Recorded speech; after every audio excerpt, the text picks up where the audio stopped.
पल्लवी जी। राधे राधे महाराज जी, आपके चरणों में कोटि कोटि प्रणाम।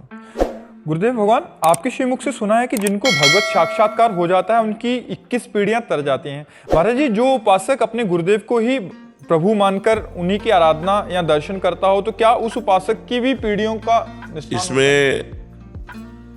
एक बात देखनी है कि गुरुदेव को परब्रह्म रूप क्या मान रहा है वास्तविक? साक्षात परब्रह्म तस्मै श्री गुरुवे नमः। यदि मान रहा तो फिर और किस परमात्मा के दर्शन करने हैं? और गुरु और इष्ट तो एक ही है। अगर अपने गुरु में भगवत भाव हो गया तो हम तो अपने ब्रह्म के दर्शन करते हैं, अपने ब्रह्म से बात करते हैं। तो ये भाव बना रहेगा ना, मेरे गुरुदेव साक्षात परब्रह्म है। तो ध्यान मूलम गुरु मूर्ति, पूजा मूलम गुरु पदम, मंत्र मूलम गुरु वाक्यम, मोक्ष मूलम गुरु कृपा। तो वही गति होगी जो इष्ट के दर्शन से होती, वही गुरु के दर्शन से होती। जो इष्ट के ध्यान से होती, वही गुरु के ध्यान से होती है। पर हमारी वैसी निष्ठा बन जाए कि मेरे गुरु साक्षात परब्रह्म परमात्मा है, ऐसी भावना हो जाए। कृष्णा जी गाजीपुर से। राधे राधे। राधे राधे महाराज जी। महाराज जी, ये ध्यान क्या है? क्या नाम या वस्तु पर मन को केंद्रित करना ही ध्यान है? मुझसे महाराज जी ऐसा हो नहीं पाता महाराज जी। लक्ष्य पर पूर्ण एकाग्र हो जाना ही ध्यान है। जो भी हमारा लक्ष्य है, जैसे नाम है, रूप है, भगवान की दिव्य रूप में ध्यानस्थ हो गए।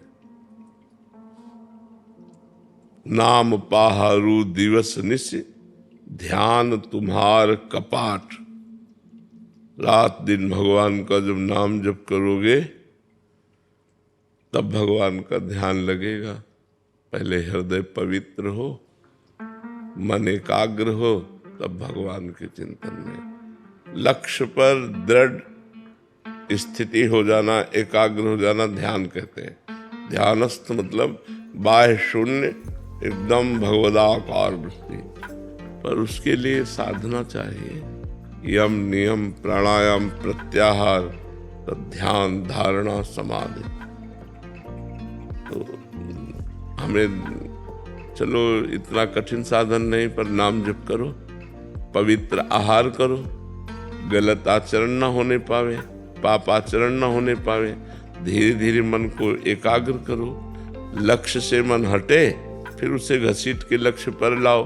बार बार ऐसा करोगे तो अभ्यास के द्वारा हमारा चित्त, हमारा मन परमात्मा में लगने लगेगा। परमात्मा में लगना ही ध्यान है, प्रभु में लग जाना ही ध्यान है। एकाग्र, जैसे वैसे भी किसी कार्य के लिए कहते ध्यान पूर्वक कीजिए, तो ध्यान पूर्वक करने का मतलब एकाग्रता पूर्वक कीजिए। आप अपनी वृत्ति को बाहर मत जाने दीजिए, जो कार्य कर रहे हैं उसे ध्यान पूर्वक कीजिए। तो ध्यान का तात्पर्य होता है एकाग्रता, अपने लक्ष्य पर स्थित हो जाना। समझ पा रहे हैं आप? तो नाम जप कीजिए, पवित्र आहार कीजिए, शास्त्र स्वाध्याय कीजिए, सत्संग कीजिए, तो धीरे धीरे हृदय हमारा ध्यान की तरफ जाने लगे। महाराज जी, मैं राम जी का नाम जप करता हूँ। तो हाँ, बहुत बढ़िया। तो महाराज जी, कोई मंत्र भी है राम जी के लिए या केवल राम नाम? राम राम जपो, बस राम राम जपो। ये महान सामर्थ्यशाली है। नाम जपते रहो, विश्वास करो और नाम जप करते रहो, ठीक है। गोस्वामी तुलसीदास जी कह रहे, भगवान शंकर को साक्षी करके कहता हूँ कि जो 2 अक्षर है राम माँ, ये मेरे माई बाप है, इसी से मुझे सब कुछ प्राप्त हो गया है। तो सब कुछ प्राप्त हो जाएगा, भगवान के नाम में लगो, ठीक है। भगत सिंह जी। राधा वल्लभ श्री हरिवंश महाराज जी। गुरुदेव भगवान, आपके चरणों में कोटि कोटि प्रणाम। महाराज जी, आपके एकांतिक प्रवचन सुनने एवं प्रेरणा से भक्ति भाव, भजन व नाम जप के साथ ग्रस्त के दायित्वों का निर्वहन करते हुए सांसारिक इच्छा रखना आध्यात्मिक कल्याण मार्ग में बाधक है क्या? सांसारिक इच्छाएं भी है और भक्ति मार्ग भी शुरू कर दिया। वैसे अध्यात्म का स्वरूप है इच्छा रहित हो जाना, पर हम इच्छा सहित ही अध्यात्म में कदम रखते हैं। अध्यात्म ही हमें इच्छा रहित करता है। सब कोई जो चलता है तो इच्छा सहित ही चलता है, और अध्यात्म का जब रंग छाता है तो इच्छा रहित हो जाता है। तो हमारी जो लौकिक इच्छाएं हैं उनका भी आदर है अध्यात्म में। जैसे भगवान ने कहा अर्थार्थी, जिज्ञासु और ज्ञानी 4 प्रकार के मेरे भक्त हैं। तो संकट निवृत्ति के लिए परम सामर्थ्यशाली सर्वांतर्यामी परमात्मा की शरण लेना, अर्थ प्राप्ति के लिए या परमात्मा को जानने के लिए, और परमात्मा प्राप्त हो गए उन्हें ज्ञानी महात्मा कहते हैं। तो 4 प्रकार के भक्त बताए। तो अर्थ आदि या आवश्यकताओं की पूर्ति परमात्मा से कराने के लिए इच्छा रखना, ये कोई विशेष बाधक नहीं है। बाधक है पर विशेष बाधक नहीं है। और बाधक इसलिए है कि मुझे मुक्त होना है संसार से, तो हर इच्छा का त्याग करना पड़ेगा, या भगवान की प्राप्ति करनी तो हर इच्छा का त्याग करना पड़ेगा। पर अभी भगवान की प्राप्ति की इच्छा जागी नहीं, तो इसलिए जो हमारी वर्तमान की समस्याएं हैं हम वो भगवान से निवेदन कर सकते हैं। वो सर्व सामर्थ्यशाली हैं, हमारी इच्छाओं की भी पूर्ति कर देंगे और हमें परमार्थ का मार्ग भी दे देंगे, हमें भगवत प्राप्ति का भी मार्ग दे देंगे। समझ पा रहे हैं आप? अमरजीत जी प्रयागराज से। राधा वल्लभ श्री हरिवंश महाराज जी, आपके चरणों में कोटि कोटि दंडवत प्रणाम। गुरुदेव भगवान, मेरा प्रश्न है कि क्या मैं इसी जन्म में अपने माता पिता की सेवा करते हुए भगवत प्राप्ति कर सकता हूँ? कर सकते हो, इसीलिए मानव देह मिला है, साधन धाम मोक्ष कर द्वारा, ये तो मिला ही है। माता पिता में भगवत भाव करके उनकी सेवा करो और नाम जप करो तो निश्चित भगवत प्राप्ति हो जाएगी। पर भगवत प्राप्ति करना चाहो तब ना।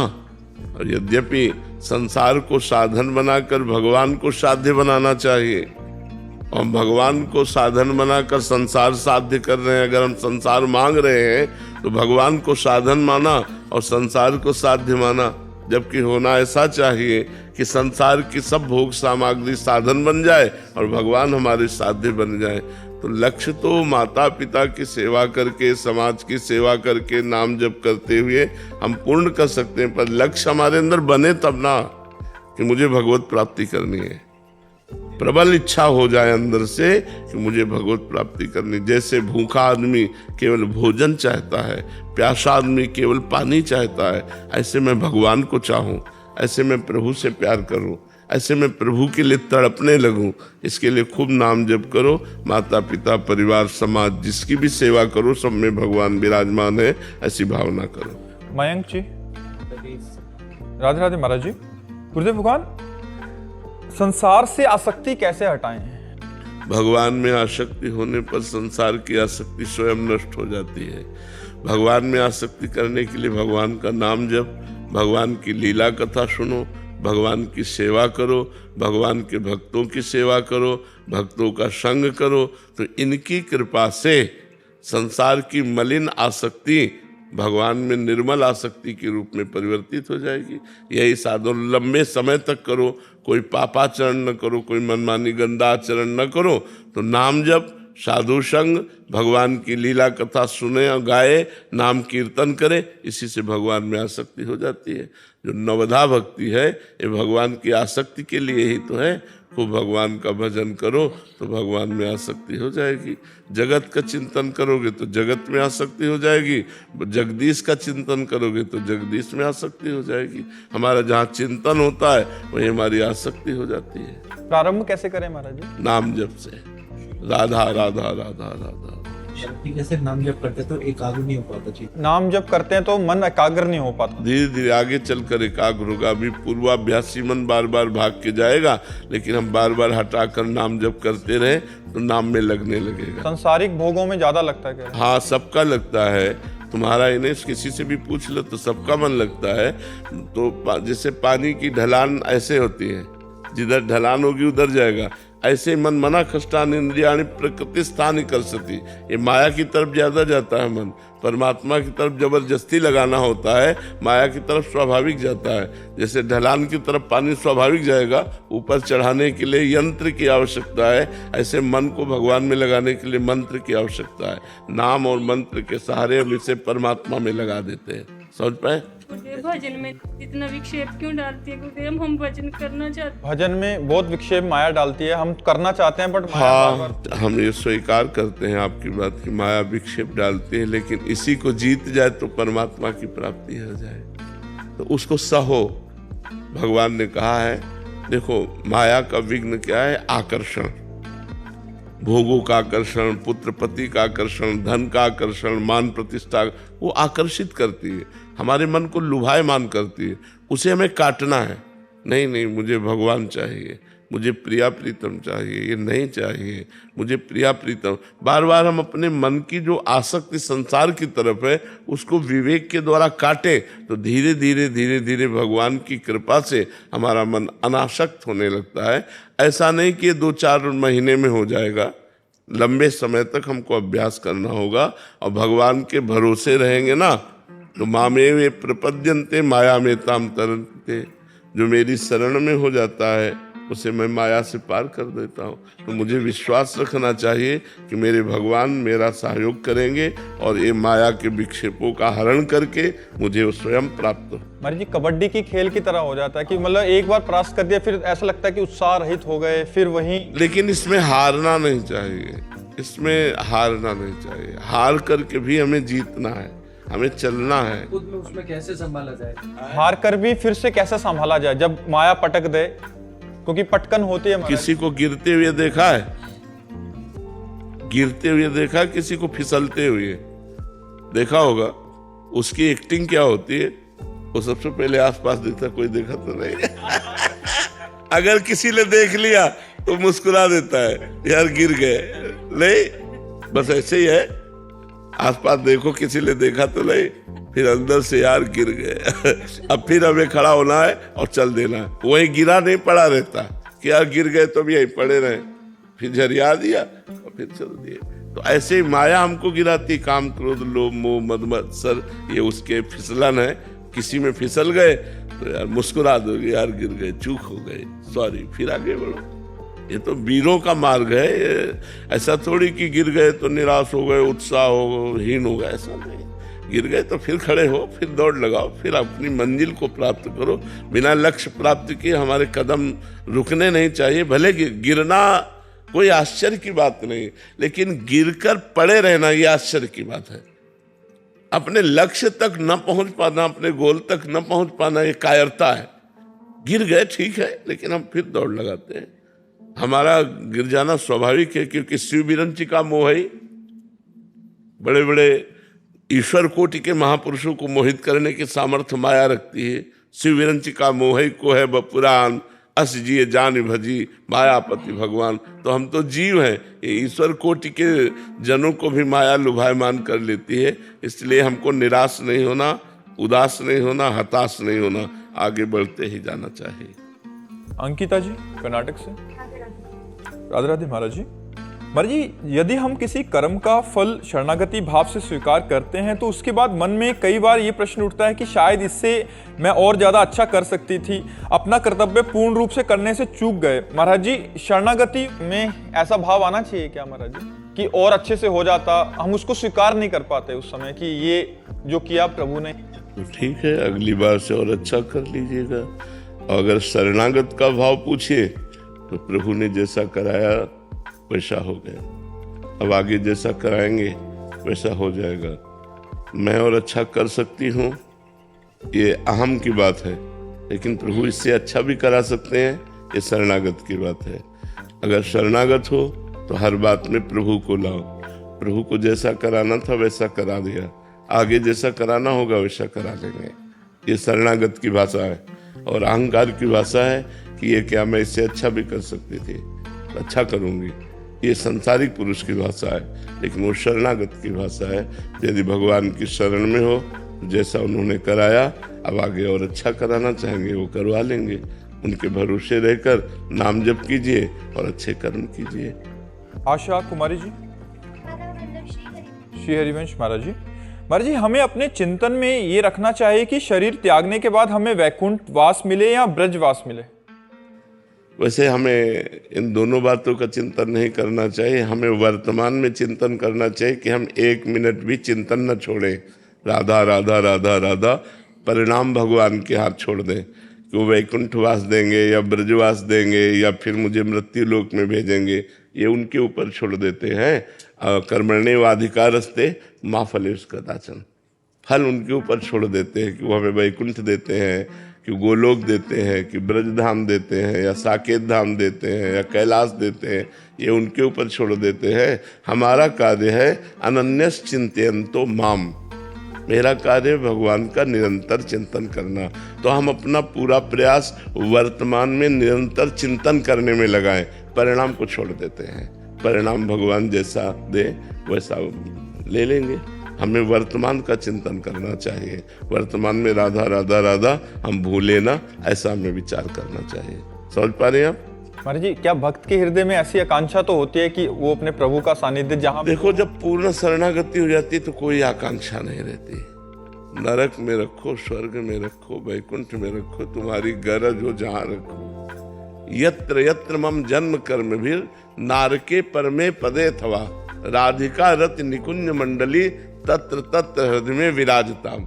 ये हरिवंश महाप्रभु कह रहे हैं। यत्र यत्र मम जन्म कर्म भी, मेरा कर्म के अनुसार जन्म हो, चाहे नरक भेजो, चाहे वैकुंठ भेजो, चाहे परम पद भेजो, मुझे इसकी कोई चाह नहीं।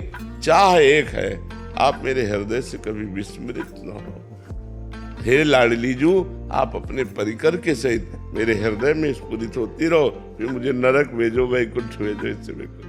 महाराज जी, यही बात भगवत रसिक जी भी आप हाँ, नरक स्वर्ग पवर्ग आस नहीं त्रास है, जा राखो ता रहो मान सुख रास से। ये जब उच्च कोटि की शरणागति हो जाती है तो दर्शन दो, ये भी बात नहीं रहती। वो भजन में इतना आनंद में डूबा रहता है कि भगवान खुद उसका पिंड नहीं छोड़ते, तो वो दर्शन की भी मांग नहीं करता। उसके नेत्रों में पी मूर्ति नयनन बसे तेहि रस रहाय समाए, ये लक्षण सुन प्रेम के और न कुछ सुहाए। सब कुछ उसे प्राप्त हो जाता है, वो चाहे क्या, मांगे क्या। अब जो सिद्ध भक्त होते हैं, भगवान मान लो पूछ भी लिए कि आपको क्या चाहिए, तो भगवान से पूछते हैं कि आप बताओ आपको क्या चाहिए आपको क्या चाहिए, क्या सेवा करूं, मुझे आपसे कुछ नहीं चाहिए। वो इतना तृप्त कर देते हैं अपने जन को कि लोक पर लोक की कोई चाह नहीं रह जाती। जहां जैसे रखो तुम्हारी मौज प्यारे, मैं आप कहूँ जोई जोई प्यारो करे तोई मोहि भावे। अनु जी ऑस्ट्रेलिया से, राधे राधे महाराज जी। महाराज जी, जब किसी साधक के हृदय में कोई आध्यात्मिक इच्छा हो और उसे प्राप्त करने हेतु साधना के प्रयास के पश्चात भी वो पूर्ण ना हो, तो साधक को क्या करना चाहिए? नाम जप करना चाहिए। नाम जप का प्रयास जारी रखना चाहिए। आज नहीं हम सफल हो पा रहे तो हम आगे सफल हो जाएंगे, क्योंकि हमारे साथ भगवान है। हमारी सफलता निश्चित है, विजय हम निश्चित प्राप्त करेंगे। आज हमसे पूर्ण अभ्यास नहीं हो पा रहा तो कल हम जरूर कर लेंगे। हम ऐसे भावना में रहें, ऐसे विश्वास में रहें और प्रयासरत रहें, कभी निराश नहीं, हताश नहीं, उदास नहीं। ये इस मार्ग में ऐसे नहीं चला जाता कि सफलता नहीं मिली तो निराश हो गए, उदास हो गए, हताश नहीं। अतिशय रगड़ करे जो कोई तो अनल प्रगट चंदन ते होए। अगर अधिक रगड़ कर दी जाए तो चंदन शीतल होता है लेकिन आग पैदा कर देगा। तो अभ्यास के द्वारा हम क्या नहीं कर सकते। हम आज अभ्यास कमजोर है हमारा तो हम असफल होते जा रहे हैं, लेकिन हम सफलता पूर्वक अभ्यास करेंगे, हम आगे निकलेंगे। हमको निराश उदास हताश नहीं होना है, हमें प्रयासरत रहना है। बिल्कुल असफलता हमें नहीं छू सकेगी। गुरुदेव, अगर लगे कि हम काबिल ही नहीं है उसका, कभी हो नहीं पाएंगे। कभी लगे कि हम उस स्थिति के काबिल ही नहीं है तो फिर तो स्थिति के काबिल कोई नहीं है, काबिल तो भगवान बनाते हैं। जब हम राधा राधा जपते हैं तो श्री जी हमें काबिल बनाती है। हाँ, ये जरूर है कि गंदे आचरण छोड़ने की चेष्टा करनी चाहिए। जो आचरण धर्म विरुद्ध है वो आचरण नहीं करने चाहिए। अगर वो आचरण करेंगे तो फिर परमार्थ में कैसे चलेंगे। मान लो आप अपवित्र आचरण करने से आपका मन निराश हो जाएगा, आप भगवान की तरफ से हट जाएंगे। पापवंत कर सहज स्वभाव, भजन मोर ते भाव न काऊ। एक होता है कि हम चल रहे हैं लेकिन फिसल गए, और एक होता है जानबूझ करके पापाचरण करना। तो जानबूझ के यदि पापाचरण करोगे तो परमार्थ में नहीं चल पाओगे, फिर आप मतलब वो केवल बातें हैं। अब हम चल रहे हैं, चलते चलते हमारा गलत संग हुआ, कुछ गलती हो गई, वो क्षमा हो जाएगी, फिर आगे चलो, फिर आगे बढ़ो। लेकिन जानबूझ करके हम करेंगे तो क्षमा नहीं होगा। गलती हो गई तो आगे फिर भगवान चांस देते हैं। सबसे गलती हो जाती है, बड़े बड़ों से गलती हो जाती है, गलती वाला मार्ग है। मान लो काई पे दौड़ना है, चाहे जितना दौड़ा को फिसलेगा, क्योंकि फिसलन है तो माया की काई पड़ी हुई है अध्यात्म में, वो फिसलाएगी। लेकिन आपको मजबूत कदम रखना, अगर फिसल गए तो फिर खड़े हुए, फिर मजबूत कदम रखते हुए चले। लेकिन पापाचरण नहीं होना चाहिए, जानबूझ के पापाचरण हो फिर माला चलाओ तो बात नहीं बनेगी। उसे पाखंड कहते हैं, उसे दंभ कहते हैं, उसी को कहते हैं पाखंडी, उसी को दंभ कहते हैं। तो दंभ पाखंड नहीं होना चाहिए। मुकेश जी कनाडा से। राधे राधे महाराज जी। महाराज जी, भगवत गीता जी में भगवान श्री कृष्ण कहते हैं कि मैं सबके हृदय में विराजता हूँ। महाराज जी, अगर भगवान हृदय में है तो सुख दुख आता है तो मन विचलित। पहले अगर शब्द हटाओ। अगर शब्द का मतलब होता है संशय। अगर शब्द का मतलब होता है संशय। जब आपने कहा कि भगवान ने कहा है कि गीता जी में मैं सबके हृदय में विराजमान रहता हूँ, तो ये विश्वास करो कि भगवान सबके हृदय में विराजमान रहते हैं। अब अगला प्रश्न जो उसमें आपका है कि सुख दुख किसको अनुभव में आता है, क्या ऐसा प्रश्न किया? जी महाराज जी। नहीं, हृदय में फिर विचलता क्यों हो जाती है, सुख दुख? भगवान हृदय में विराजमान है, सुख दुख तुम्हारे मन में आता है। तुम्हारा मन भगवान का चिंतन नहीं करता, तुम्हारी बुद्धि भगवान में स्थित नहीं है, इसलिए हृदय में रहते हुए भी सकल जीव जग दीन दुखारी, सबके हृदय अछत अविकारी, अविनाशी निर्विकार परमात्मा सबके हृदय में विराजमान है। लेकिन सब जीव दीन और दुखी है। क्यों? तहां वेद अस कारण राखा, भजन प्रभाव संत श्रुति वाका। वेद और संत जन कहते हैं भजन न होने के कारण हृदय में भी भगवान के विराजमान होने पर भी हम दुख सुख में लिप्त हो जाते हैं, हम पाप में लिप्त हो जाते हैं, हम जन्म मरण को प्राप्त होते हैं। इसलिए भगवान ने गीता जी में ही कहा, मय्येव मन आधत्स्व मयि बुद्धि निवेश है, निविशस्यसि मय्येव अत ऊर्ध्वं न संशया। मेरे में ही मन लगा दे, मेरे में ही बुद्धि लगा दे, तो मेरे में ही निवास करेगा, इसमें कोई संशय नहीं। तो जरूरत है मन बुद्धि को भगवान में लगाने की। भगवान तो हृदय में क्या, रोम रोम में कण कण में विराजमान है। भगवान के सिवा कोई सत्ता ही नहीं है। पर हमारे अंदर भगवान का चिंतन कहाँ हो रहा है? हमारे अंदर संसार का चिंतन हो रहा है, भोगों का चिंतन हो रहा है, रुपया का चिंतन हो रहा है, व्यक्तियों का चिंतन हो रहा है। तो जो चिंतन होता है वही स्थिति मानी जाती है। अगर भगवान का चिंतन हो तो स्थिति भगवान में। भगवान अविनाशी आनंद में, तो अविनाशी आनंद में भाव तुम्हारे अंदर रहेगा। और संसार विनाशी दुख सुख में, तो वही संसार का है। तो आप अपना चिंतन संभालिए, आप भगवान का चिंतन कीजिए, भगवान का अनुभव आपको होने लगेगा तो आनंद में हो जाएंगे। दुख सुख संसार, आनंद भगवान। तो आनंद स्वरूप भगवान का चिंतन कीजिए। आशुतोष शुक्ला जी। राधे राधे महाराज जी। महाराज जी, क्या केवल मंदिर जाना ही काफी है या प्रभु के चरणों में पूर्ण समर्पण के लिए? मन आए तो मंदिर चले जाओ, ना मन आए तो कोई बात नहीं, लेकिन चिंतन करो भगवान का। गलत आचरणों का त्याग करो। मंदिर जाते हो पाप करते हो, मंदिर जाते हो और पाप करते हो। मंदिर जाते हो चोरी हिंसा नशा व्यभिचार करते हो, गंदी बातें करते हो, क्या फायदा? कुछ नहीं होगा, नरक जाओगे, कुछ नहीं होगा। राधा राधा राधा राधा, कोई गलत आचरण नहीं किया, परोपकार किया, आपकी अच्छी सदगति होगी। ये भी तो मंदिर है। अभी आपने जैसे बताया हृदय देश में भगवान सबके विराजमान, तो ये भी तो मंदिर है। मंदिर में भगवान विराजमान है कि नहीं? तो इस मंदिर में भगवान विराजमान है, इतने नजदीक, इतने नजदीक कि इससे ज्यादा और कोई नजदीक हो ही नहीं सकता। हमारे हृदय में विराजमान है। जब इनसे परिचय नहीं तो बाहर वाले मंदिर में जो भगवान विराजमान है उनसे कैसे परिचय होगा? चिंतन। भगवान कहते हैं अनन्य चेता सत्तम यो माम स्मृति नित्य सा। अनन्य चित्त होकर भगवान का चिंतन करो, खूब नाम जप करो, मन आवे मंदिर चले जाओ, 4 परिक्रमा लगाई, दर्शन किया, प्रणाम किया, अच्छी भावना है। अब जिसकी रुचि नहीं है मंदिर जाने की तो मत जाओ, लेकिन आपका कल्याण भगवान के नाम जप करने से ही होगा।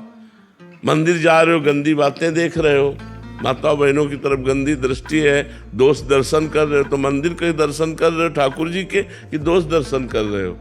श्री जी के दर्शन कर रहे हो या व्यवहार का दर्शन कर रहे हो। तो खास बात है आपका चिंतन क्या है। आपका चिंतन सही तो सबके हृदय रूप ये मंदिर है, चलते फिरते मंदिर, जिनमें सबके हृदय में भगवान वास करते हैं। तो हम इनमें दर्शन कर रहे हैं तो मंदिर के तो दर्शन कर रहे हैं, और अगर इनमें दर्शन नहीं तो वहां दर्शन क्या। बात हमें संभालनी है, अपने हृदय की बात संभालनी, हमारा चिंतन ठीक होना चाहिए, हमारा नाम जब चक्क चलना चाहिए। अब मंदिर में बैठे हो तो बढ़िया बात है, और स्मशान में बैठे हो तो बढ़िया बात है। नाम जब चल रहा है, भगवत चिंतन चल रहा है, तो जहाँ हो मंदिर ही में हो। और भगवान का चिंतन नहीं चला, गलत चिंतन, तो मंदिर में भी जाकर गलत चिंतन ही करोगे, लाभ तो नहीं ले पाओगे। तो हम ये जरूरी नहीं है कि आप मंदिर जाओ, हम ऐसा नहीं कहते। तुम्हारी रुचि है तो मंदिर जाओ, तुम्हारी रुचि नहीं है, तुम्हारे पास भाव नहीं है, तो आप नाम जप करो, आपका काम हो जाएगा। भगवान हृदय मंदिर में सबके विराजमान है, वहीं प्रकाशित हो जाएंगे। महाराज जी, कुछों का ऐसे भाव है, इससे विपरीत घर में तो मन लगता नहीं है कि 5-10 मिनट के लिए अगर मंदिर गए तो कम से कम उतना समय तो साथ। बहुत अच्छी बात है, बहुत अच्छी बात है, जाना चाहिए। हमारी बात समझिए, हम निषेध नहीं कहते, हमने कहा यदि आपका भाव नहीं बैठता, आपकी रुचि नहीं बैठती, आप मत जाइए। आप घर में चिंतन कीजिए, भगवान का काम काज करते हुए चिंतन कीजिए। यदि आपको समय मिलता है तो जाइए, दर्शन कीजिए, 4 परिक्रमा कीजिए, 10 मिनट 1 घंटा बैठिए, उनके सामने बैठकर जप कीजिए, बढ़िया बात है। लेकिन हम जरूरी नहीं है, जरूरी है भगवान का चिंतन करना। भगवान के श्री विग्रह के पास रहते हुए चिंतन गलत है तो लाभ नहीं ले पाएंगे। भगवान के साक्षात्कार करते हुए भी चिंतन सही नहीं तो लाभ नहीं ले पाएंगे। दुर्योधन भगवान को साक्षात देख रहा है, मूर्ति नहीं, साक्षात श्री कृष्ण को देख रहा है, लेकिन चिंतन सही नहीं है तो लाभ नहीं ले पाया, भगवान को भगवान नहीं मान पाया, भगवान से प्रेम नहीं कर पाया, भगवान का कृपा प्रसाद नहीं प्राप्त कर पाया, जबकि भगवान उसके सामने थे। कई बार भगवान उसके सामने हुए दुर्योधन के, लेकिन चिंतन सही ना होने के कारण वो भगवान से लाभ नहीं ले पाया। तो खास चीज भगवान का सामने होना नहीं है, खास चीज है चिंतन। आपका भजन चिंतन हो रहा है कि नहीं हो रहा।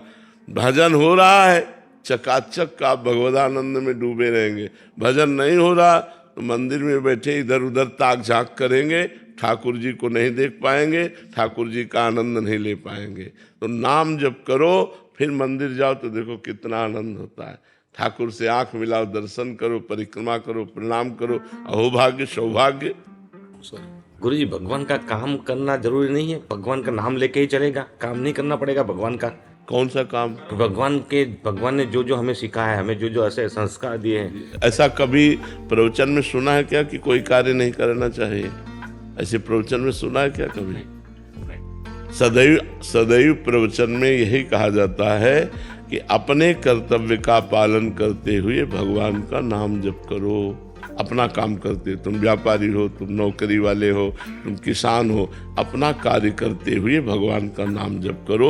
अपने कार्य में कायरता मत करो, अपने कार्य में जो धर्मयुक्त कार्य है उसको करो। अब जैसे आप कोई ऑफिसर हैं, आप घूस ले रहे, आप अधर्माचरण कर रहे, आप ठीक नहीं कर रहे। आप अपने कर्तव्य का पालन करो, वो आपकी पूजा है। और नाम जप करोगे जिससे तुम्हारा मन शुद्ध होगा, परमात्मा की प्राप्ति होगी।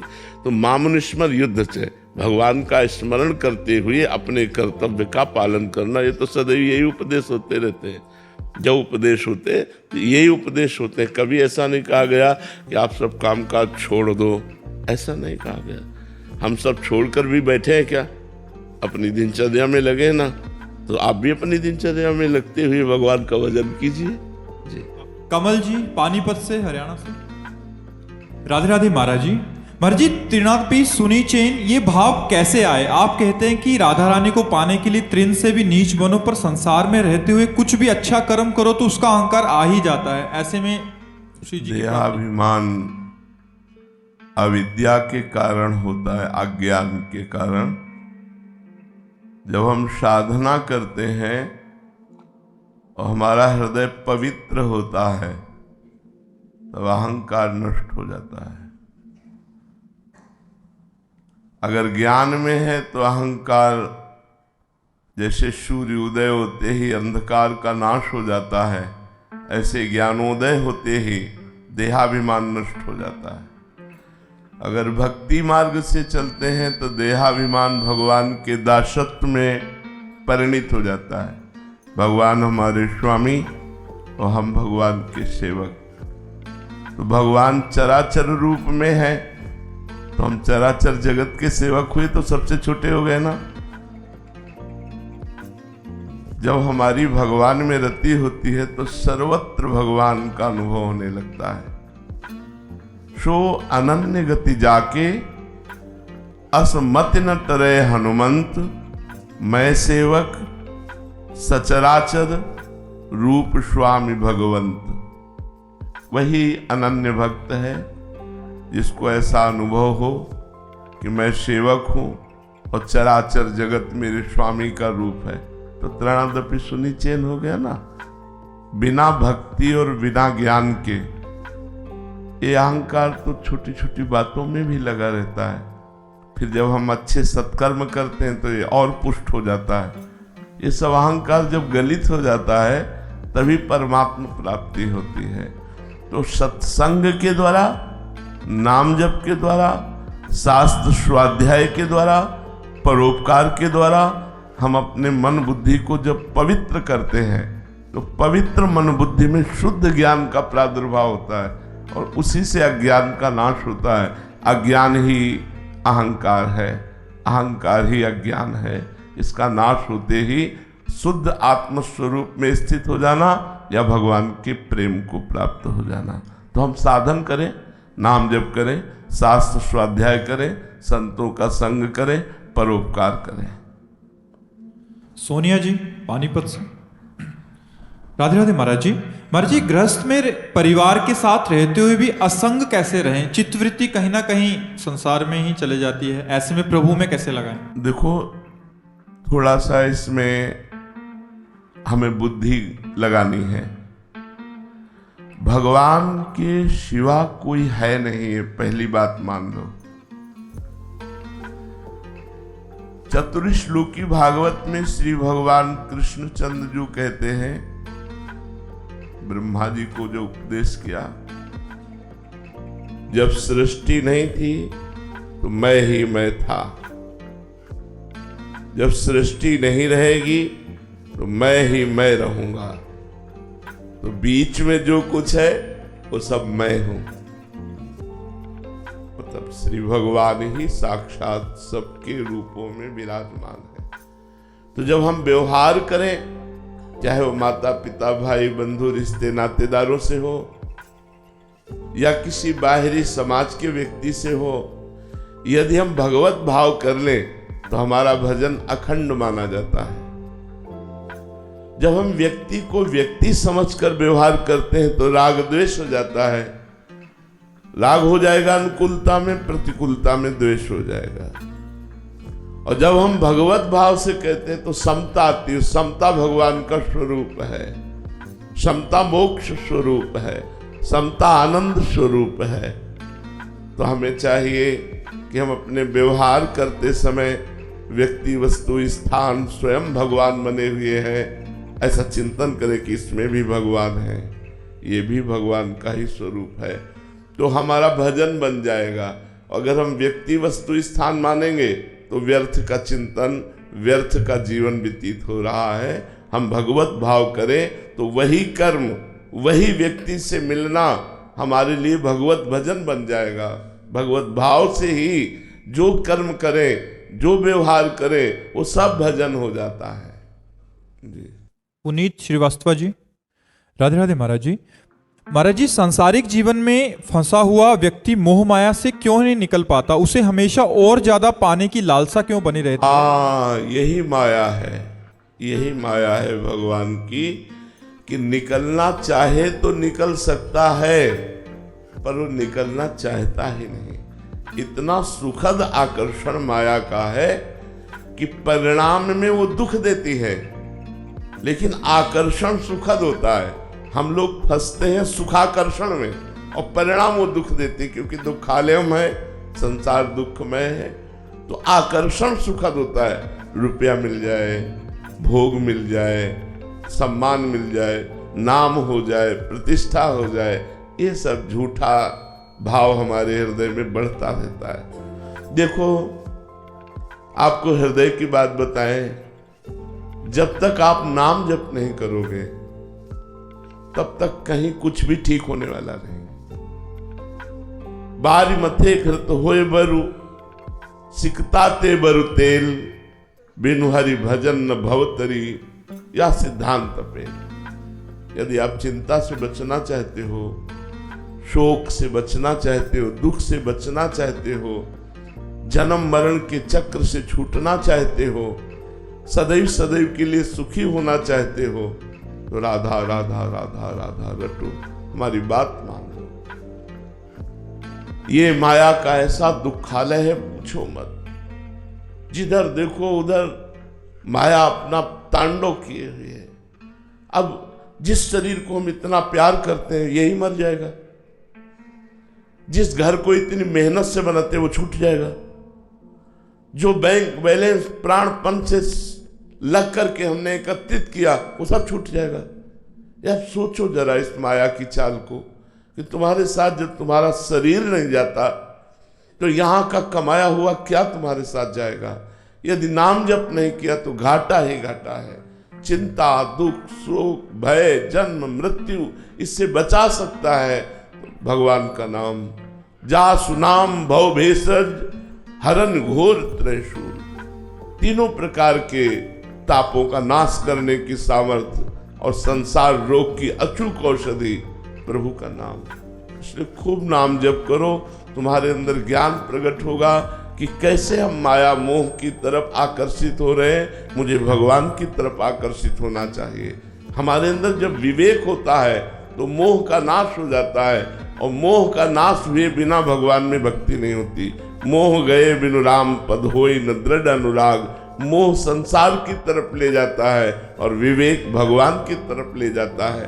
तो हम नाम जप करें, सत्संग करें, जिससे हमारा विवेक बढ़े, बुद्धि में विवेक जागृत हो और हम मोह से हटे। महाराज जी कितना कुछ कर लो वो संसार ही अच्छा लगता है महाराज जी। ऐसा माया का प्रभाव है, सुनना है, पढ़ा है, पर फिर भी वही संसार अच्छा लगता है। देखो, पहरेदार अच्छा हो तो सामान सुरक्षित रहती है। नाम पाहरू दिवस निशी, रात दिन नाम का पहरा हो तो माया कुछ बिगाड़ ही नहीं सकती है, कुछ नहीं बिगाड़ सकती। राम नाम मणिदीप धर जीह देहरी द्वार, तुलसी भीतर बाहरो जो चाह सुजियार। यदि अंदर ज्ञान का प्रकाश और बाहर आनंद ही आनंद चाहते हो तो अपनी जीव के अग्रभाग में भगवान का नाम विराजमान कर लो। अहो वत्स पचतो गरियान यज्जिभ्यागे वर्तते नाम तुभ्यम। हम ये जीवन भर की अपनी चली हुई बात कह रहे हैं, शास्त्रों की पढ़ी हुई बात कह रहे हैं, संतों से सुनी हुई बात कह रहे हैं। जिसने भजन किया उसी की सब समस्याएं शांत हो गई। जिसने भजन नहीं किया तो बातों से माया पर विजय प्राप्त नहीं की जा सकती। केवल प्रवचन कर लेने से या प्रवचन सुन लेने से इस त्रिगुणमयी माया पर विजय नहीं प्राप्त की जा सकती। दैवी माया बड़ी प्रबल है। दैवी हेषा गुणमयी मम माया दुरत्या मामेव ये प्रपद्यन्ते माया में ताम तरन्ति ते। जो भगवान की शरण में हो गए, कुछ न जानो, कुछ न समझ हो, और आप शुरू कर दो राधा राधा राधा राधा राधा। आप देखना आपके अंदर दिव्य ज्ञान, माया पर विजय प्राप्त करने के लिए आपको जो सामग्री चाहिए, बल चाहिए, वो आपके अंदर जागृत हो जाएगा। जब तक हम भगवान के नाम का रटन नहीं करेंगे तो हमारे अंदर शुद्ध ज्ञान नहीं होगा। ज्ञान तो बोलेंगे लेकिन माया के लिए ही, उपदेश करेंगे लेकिन माया के लिए ही, परमात्मा के लिए नहीं। शुद्ध ज्ञान परमात्मा प्रीति प्रकट करता है और अशुद्ध ज्ञान माया में ही प्रीति प्रकट करता है। अशुद्ध ज्ञान वो जिसमें भोगों की लालसा हो, रुपए की लालसा हो, मान प्रतिष्ठा की लालसा हो। जो सर्वात्म भाव से भगवान को समर्पित हो जाता है, परोपकार करता है, उसके अंदर ज्ञान प्रकट हो जाता है। हम देखते हैं आपकी आर्मी के जवानों को विशेष सम्मान देते हैं। क्यों? सर्दी, गर्मी, बरसात, हर कष्ट सहकर बॉर्डर में खड़े कर दिए जाए, चाहे हिमालय में खड़े कर दिए जाए, चाहे तोप के सामने खड़े कर दिए जाए, छाती चौड़ी किए हुए हमारे राष्ट्र की सुरक्षा में है। जो जितना त्यागी होता है वही सम्मान के योग्य होता है। साधु समाज में भी त्याग का सम्मान है, वैराग्य का सम्मान है। ये अपने परिवार से दूर रहकर सारे सुखों को राष्ट्र के ऊपर बलिदान करके और ये अपने जीवन को अर्पित किए हुए हैं। अगर हम समाज सुख के लिए, राष्ट्र के लिए, भगवान के लिए जीवन धारण करें तो हमारा जीवन महान हो जाएगा। अन्यथा तो सब निद्रा, भय, आहार, मैथुन इसी में लगे हुए हैं। हर चराचर जीव इसी भोगों में लगा हुआ है। मनुष्यों ने प्राप्त करके यदि इसी भोगों में लगे रहे तो हम क्या लाभ ले पाएंगे? तिनते खरसूकर स्वान भले, जड़ता बस जे न कहे कछुए। आखिरी लाइन है, जर जाओ सो जान की नाथ, बिना जो जिए जग में तुम्हारो बिन होए। भगवान का भजन किए बिना, भगवान की शरणागति के बिना जीवन व्यर्थ है, जीवन किसी काम का नहीं। इसलिए सबसे प्रार्थना है, कुछ ज्ञान हो ना हो, कुछ योग्यता हो या ना हो, हम नाम जप करें। नाम जप से हमारा परम मंगल हो जाएगा। सारे तीर्थ नाम में विराजमान है, सारा ज्ञान नाम में विराजमान है, समस्त प्रेम नाम में विराजमान है। भगवत प्रेम, जो जितना नाम जप करेगा लोक परलोक में जो चाहेगा वो उसे प्राप्त हो जाएगा। इसलिए खूब भजन करो, भगवान का चिंतन करो, परोपकार करो, राष्ट्र के लिए, समाज के लिए जीवन दान देने की सोचो। आज हमारा समाज इतना स्वार्थी होता चला जा रहा है, व्यसनी, व्यभिचारी, इतना भाव बढ़ते चले जा रहे हैं। बड़ा दुखद है। कोई किसी के साथ अत्याचार कर रहा है, वो वीडियो बना के डाल सकता है, लेकिन उस अत्याचारी को दंड देने के लिए उद्यत नहीं होगा वो। कोई माता बहन की चैन खींच रहा है, वो वीडियो बना रहा है। अरे तुम्हारी आंखों में तनिक भी पानी नहीं रह गया? तनिक भी तुम्हारी आंखों में तेज नहीं रह गया कि ये वीडियो बनाने का समय या उसको बचाने का समय है? एक्सीडेंट हुआ पड़ा है, शीशा खोला, वीडियो बनाया, चल दिया। नहीं, अगर परोपकार नहीं है, परहित की भावना नहीं है, तुम्हारा मनुष्य जन्म लेना व्यर्थ चला गया। भगवान का भजन, राष्ट्र की सेवा, समाज की सेवा, माता पिता की सेवा, परोपकार, इसीलिए मनुष्य जीवन की दिव्यता कही गई। दुर्लभो मानुषो देहो, इसे दुर्लभ कहा गया है, देव दुर्लभ कहा गया है। बड़े भाग मानुष तन पावा, सुर दुर्लभ सदगुरु धनगा। उसी माया ममता मोह में फंस करके हम अपने जीवन को नष्ट कर दे तो क्या दुर्लभता रही, क्या दुर्लभता रही इस मानव देह की। निसर्ग मोदी जी, राधे राधे महाराज जी। महाराज जी, जो हमसे पाप या पुण्य होते हैं उसका फल आत्मा को मिलता है या जीव को मिलता है या शरीर को मिलता है? पहली बात तो आत्मा और जीव दो नहीं है, उसी को देहाभिमान के कारण जीव कहा गया और देह भाव रहित होने पर वही आत्मस्वरूप है। आत्मस्वरूप वही परमात्मा स्वरूप है। ये मन और देह को भोगना पड़ता है। जो देह के द्वारा शुभ अशुभ कर्म होते हैं उनका पुण्य और पाप, आत्मा निर्लिप्त है, मन को भोगना होता है, देह को भोगना होता है, आत्मा को नहीं। आत्मा निर्लिप्त है, निर्विकार है। हाँ, वो देह भाव को प्राप्त हो गया है, इसी बात के कारण उसको सुख और दुख का अनुभव होता है। यदि वो देह भाव रहित हो जाए तो अखंड प्रसन्नता उसके अंदर है। ब्रह्मभूता प्रसन्नात्मा न शोचति न कांक्षति। ब्रह्मभूत आत्मस्वरूप का जिसे ज्ञान हो गया है, बोध हो गया है, वो अखंड प्रसन्नता को प्राप्त होता है। न कोई सोच रह जाती, न कोई चाह रह जाती है। तो भोगना पड़ता है शरीर और मन को, अंतःकरण और देह, पांच भौतिक देह, इसको भोगना होता है। दिव्यांश जी फिरोजाबाद से, राधे राधे महाराज जी। महाराज जी, आज इस आधुनिक काल में अध्यात्म और आधुनिक काल में तालमेल कैसे बनाएं? तालमेल तो है ही। जैसे बिना बिजली के हर यंत्र बेकार है, ऐसे बिना अध्यात्म के हर आधुनिकता नर्क है। बिना अध्यात्म के आधुनिकता नर्क है, व्यर्थ है। आधुनिकता ही प्राण है, जो आध्यात्मिकता है वही प्राण है।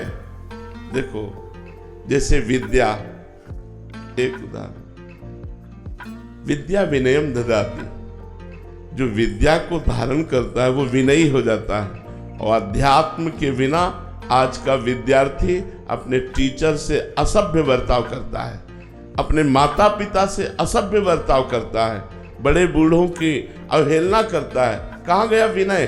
क्यों? क्योंकि आधुनिक शिक्षा है, अध्यात्म शिक्षा नहीं है। आज अध्यात्म लुप्त होता जा रहा है, इसलिए आधुनिकता नर्क बनती चली जा रही है। हॉस्टल के बच्चे गांजा पी रहे, हुक्का पी रहे, ड्रग्स और क्या क्या व्यसन कर रहे हैं, खुद आकर हमसे बताते हैं, एकांतिक में खुद खड़े होके बोलते हैं। इसके बाद क्या गंदे आचरणों की धूम मच रही है।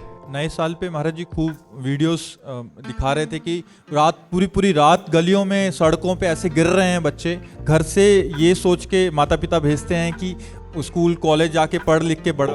आधुनिकता क्या कर रही है? तभी तो कहा अध्यात्म के बिना आधुनिकता नर्क है। ये नर्क ही तो है। गंदी बातें, गंदा आहार, गंदा व्यवहार, गंदा आचरण।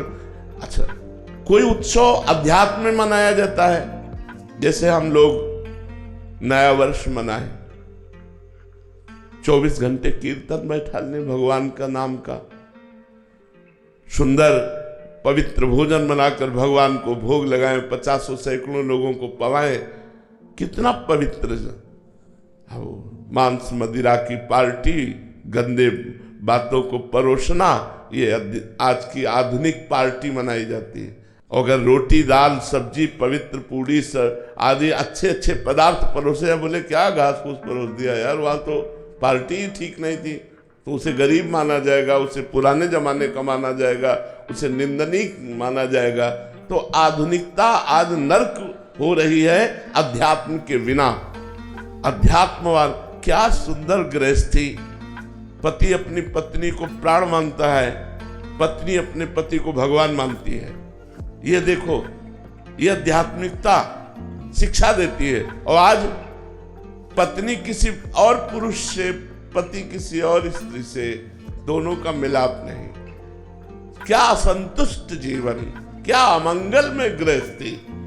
मंगल में गृहस्थी, दिन भर मेहनत करके आया, मुस्कुरा करके बैठाला और जल पिलाया, और सेवा प्यार समर्पण। गृहस्थी देखो ना, गृहस्थी सबसे बड़ा धर्म है। इसी में विरक्त संत महात्मा पैदा होते हैं और पलते हैं, पोसते हैं। हम लोगों का पोषण कहां से हो रहा है? वस्त्र कौन दे रहा है? गृहस्थी तो दे रहे हैं। भोजन कौन दे रहा है? गृहस्थी। हम पैदा कहां हुए? गृहस्थ में ही तो पैदा हुए। हमारी व्यवस्था कौन कर रहे हैं? गृहस्थी लोग तो कर रहे हैं। गृहस्थी कोई छोटा मोटा धर्म नहीं, लेकिन आज जो धर्म भ्रष्ट आचरण हो गए, वही आधुनिकता बढ़ती चली जा रही है और अध्यात्म छुपता चला जा रहा है। तो आप देखो क्या हालत हमारे समाज की हो रही है। क्या समाज, नए नए बच्चे जो हमारे भारत के भविष्य में व्यसन के अधीन होते जा रहे हैं, व्यभिचार के अधीन होते चले जा रहे हैं, ये हमारे भारत के भविष्य है।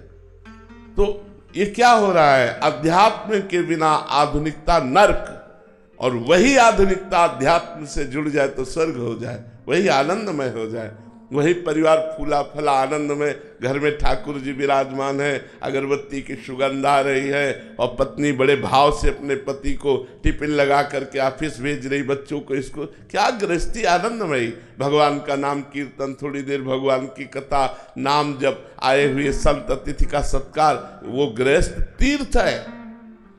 अध्यात्म युक्त गृहस्थ तीर्थ है।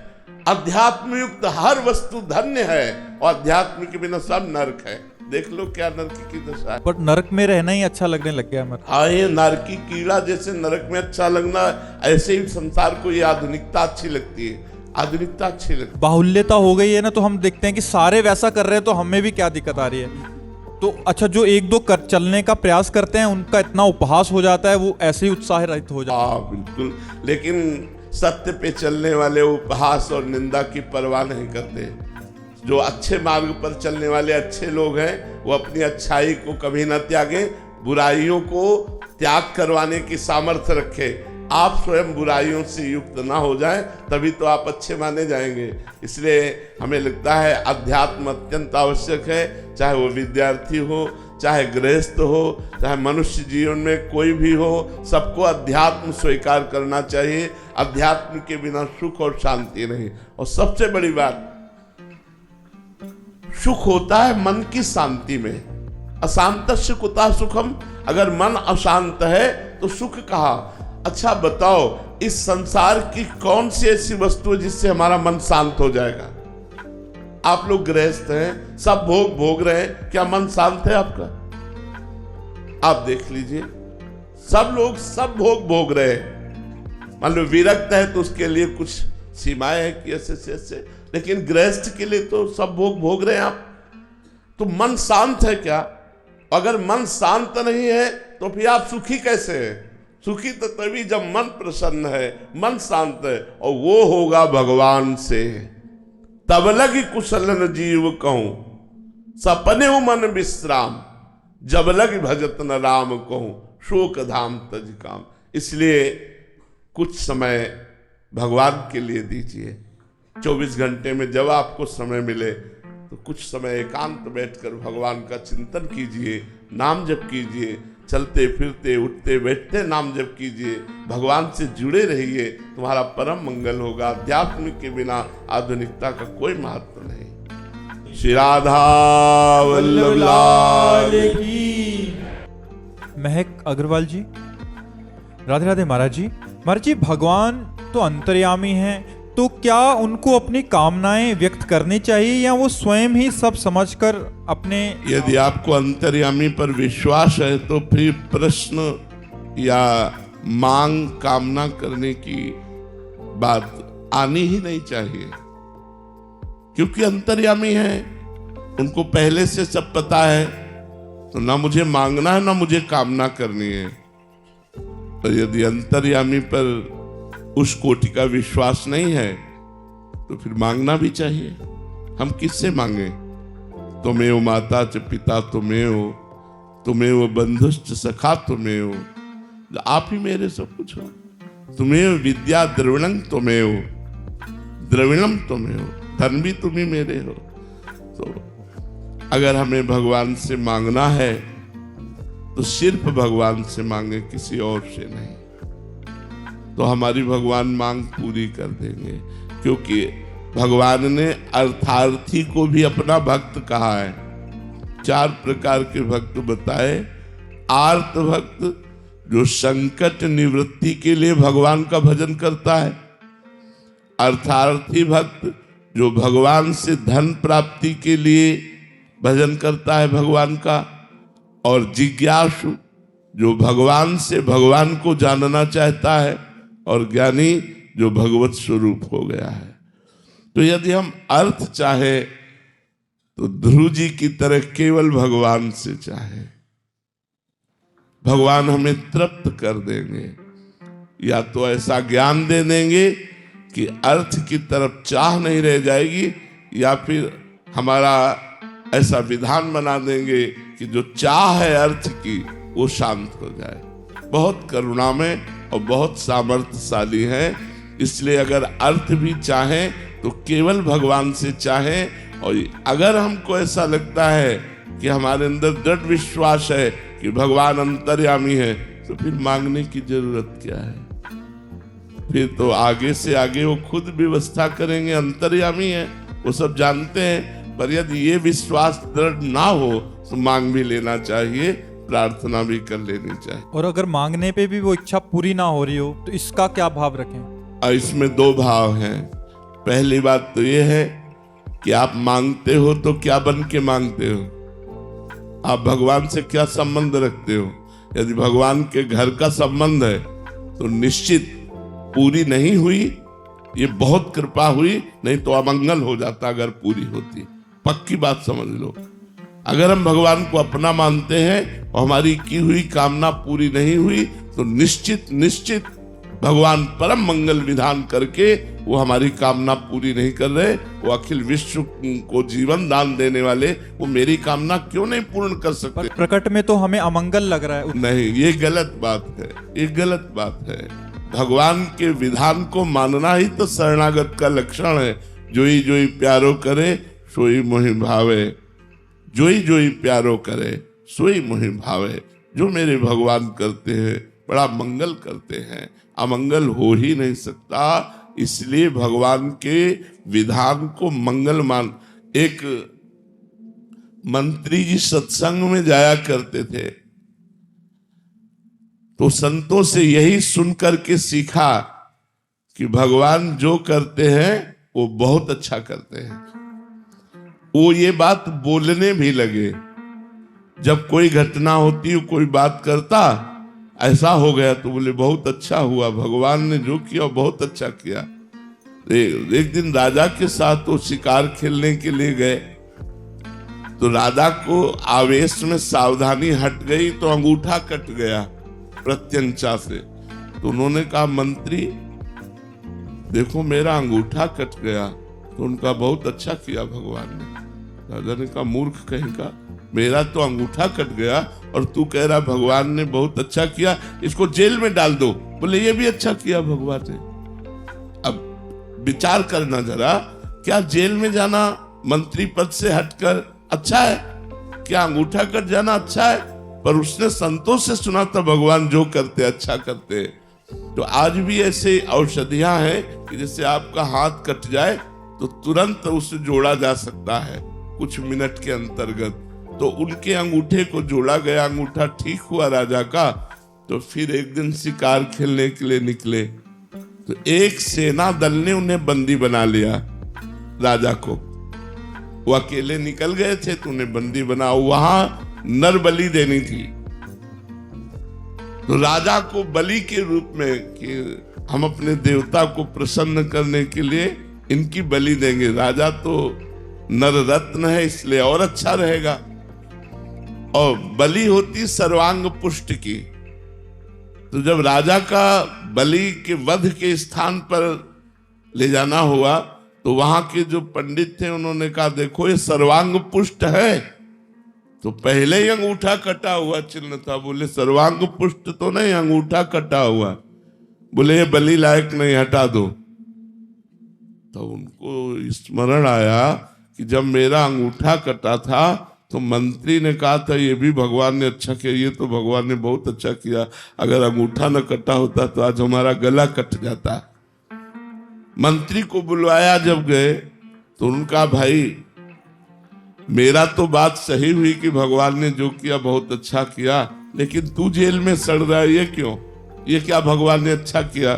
तो उनका महाराज आप पहले बताइए भगवान ने आपका क्या अच्छा किया। तो उन्होंने पूरी घटना बता दी कि मैं शिकार खेलते खेलते अकेला पड़ गया, जिससे अन्य देश के राजा ने सेना के साथ हमको बंदी बनाया और बदहालय पर बलि देने के लिए ले गए। तो अंगूठा कटा होने के कारण छोड़ दिया। बोले महाराज मेरे ऊपर तो विशेष कृपा हुई। अन्य सेना चाहे जहां रह जाती लेकिन मैं मंत्री हूं, मेरा घोड़ा आपके साथ ही होता। तो आप पकड़े जाते तो मैं पकड़ा जाता, और आप तो बच गए। अंगूठा कटने से मेरा गला तो कट ही जाता, इसीलिए भगवान ने जेल में बंद करा दिया। तो भगवान जो करते हैं परिणाम में वे बड़ा मंगलमय होता है। लेकिन तत्काल में मुझे लगता है कि मेरी ये बात पूरी हो जाती तो क्या चला जाता। जरूर भगवान परम मंगलमय करते हैं। और दूसरी बात, केवल मांगने से नहीं मिलता, उसके साथ अनुष्ठान करना होता है, उसके साथ तपस्या करनी होती है, व्रत रहने पड़ते हैं, तीर्थ याटन करना पड़ता है, पुण्य संचय करना होता है। यदि आपके पुण्य नहीं है और भगवान से अपनापन भी नहीं है और आप मांग रहे हो तो मांगते रहो, आपकी कामनाओं की पूर्ति नहीं होगी। या तो भगवान से बहुत घना अपनापन हो जाए तो बात पूरी हो जाएगी, और या फिर हमारी साधना हो, तप हो तो बात पूरी हो जाएगी। ये पूरा विश्व भगवान से मांगता ही तो रहता है, उसी की पूर्ति होती है जो भगवान से अपनापन या फिर अनुष्ठान और साधना। महाराज जी जैसे कोई बहुत बड़ा हो तो उसके घर में जाके कोई एक, जैसे हम भिखारी हैं तो मांगे तो तब भी वो दे देता, तो ऐसी दया भी होती है कि वो बहुत बड़े हैं वो तो जगत पिता हैं। तो इसमें अपनापन हुआ ना, महिमा भगवान की, कि भगवान तो बड़े करुणामय हैं, भगवान तो बड़े उदार हैं, बड़े दाता हैं, वो बड़े महान हैं। अगर मैं उनसे मांगूंगा तो जरूर पूर्ति हो जाएगी। यह तो तपस्या हो या अपनापन हो, ये जरूर है कि जो इस भाव से भगवान के दरबार में गया कि आप तो महाराज सर्वलोक महेश्वर हैं, अनंत ब्रह्मांडों के स्वामी हैं, मैं दीन भिक्षुक आपकी शरण में आया हूँ, जरूर भगवान उसकी इच्छा की पूर्ति करेंगे। यही दरबार दीन को आदर रीत सदा चली आई। जो दैन्य होकर भगवान के दरबार में गया, वो किसी भी भाव से जाए उसका आदर भगवान करते हैं। गायक है मैं। ठीक हो जी महाराज जी, आप कैसे हो महाराज? कृपा है। मन यदि परमात्मा में लगा रहे और तन दुखी हो तो भी दुख नहीं होता, और यदि तन स्वस्थ है पर मन जल रहा है परमात्मा से विमुख भोगों का चिंतन करके, तो सबसे बड़ा दुख है मन का दुख। अगर मन परमात्मा में लगा है तो शरीर में दुख है तो चलेगा, अगर मन दुखी हो जाए तो तन सुखी है तो वो सुख नहीं है। एसी में बैठा जलता रहेगा अंदर तो अंदर परमात्मा का चिंतन होना, वाहेगुरु का चिंतन होना सबसे सुख की बात है। बार बार उनका चिंतन होता रहे, यही जीवन का लाभ है। महाराज जी पीछे भी शहीदी दिहाड़े चल रहे थे ना गुरु साहिबानों के, शहीदी दिवस चल रहे थे गुरु साहिबान जी के। जितने गुरु साहिबान हुए, जैसे गुरु गोविंद सिंह जी का सारा परिवार, 9वें पातशाह, सबकी शहीदियों के दिन चल रहे थे पूरे। उन दिनों में कोई हम खुशी का दिन नहीं मनाते पूरा महीना। और जितने उस इलाके में, ज्यादातर पंजाब में, लोग बेड के ऊपर नहीं सोते महाराज जी। कि जब गुरु साहिबान के बच्चे जो थे उनको ठंडे बुर्ज में कैद करके वो सजा दी गई, तो हम भी उन दिनों में उनके साथ वैसे ही जाके ठंडे बुर्ज में वैसे ही बैठे, सोएंगे तो नीचे सोएंगे। जी महाराज। और जी गुरु साहब के मैं गीत लेके आया हूँ बना के। महाराज जी 9वें पातशाह जब कश्मीरी पंडितों के ऊपर अत्याचार हो रहे थे, तो उन्होंने बोला किसी बड़े को शहादत देनी पड़ेगी। तो गुरु गोविंद सिंह जी 9 साल के थे, उन्होंने बोला कि आपसे बड़ा कौन है, तो उसके ऊपर ये गीत है। चांदनी चौक च शीस कटाया, धर्मां दा सत्कार सिखाया, ਜ਼ਾਲਮ ਅੱਗੇ ਈ ਨਾ ਮੰਨੀ, ਔਰੰਗਜ਼ੇਬ ਦੀ ਆਕੜ ਪੰਨੀ। 9 ਸਾਲਾਂ ਦੇ ਗੋਬਿੰਦ ਲਾਲ ਦੀ, 9 ਸਾਲਾਂ ਦੇ ਗੋਬਿੰਦ ਲਾਲ ਦੀ ਹੱਸ ਕੇ ਗੱਲ ਪੁਗਾਈ। ਰਹਿੰਦੀ ਦੁਨੀਆ ਤੱਕ ਰਹਾਂਗੇ ਅਸੀਂ ਤੇਰੇ ਕਰਜਾਈ। ਰਹਿੰਦੀ ਦੁਨੀਆ ਤੱਕ ਰਹਾਂਗੇ ਅਸੀਂ ਤੇਰੇ ਕਰਜਾਈ। ਧੰਨ ਧੰਨ ਧੰਨ ਗੁਰੂ ਤੇਗ ਬਹਾਦਰ, ਧੰਨ ਤੇਰੀ ਵਡਿਆਈ। ਧੰਨ ਧੰਨ ਧੰਨ ਗੁਰੂ ਤੇਗ ਬਹਾਦਰ, ਧੰਨ ਤੇਰੀ ਵਡਿਆਈ। ਤਿੱਖੇ ਆਰੇ ਉਬਲਦੀਆਂ ਦੇਗਾਂ, ਤੇਜ ਅੱਗਾਂ ਵਿੱਚ ਉਫ ਨਾ ਕੀਤੀ। ਭਾਈ ਮਤੀ ਸਤੀ ਦਿਆਲਾ ਜੀ ਨੇ ਆਪਣੀ ਜਾਨ ਨਿਸ਼ਾਵਰ ਕੀਤੀ। ਕੌਣ ਕਿਸੇ ਦੇ ਧਰਮ ਨੂੰ ਦਿੰਦਾ ਐਡਾ ਵੱਡਾ ਆਦਰ। ਪਾਗਲ ਵਕੜੀ ਮੌਤ ਨੂੰ ਸਤਿਗੁਰ ਬਣੇ ਹਿੰਦ ਦੀ ਚਾਦਰ। ਕਸ਼ਮੀਰੀ ਪੰਡਤਾਂ ਦੀ ਸ਼ਾਨ ਲਈ ਆਪੇ ਹੋਏ ਸਹਾਈ।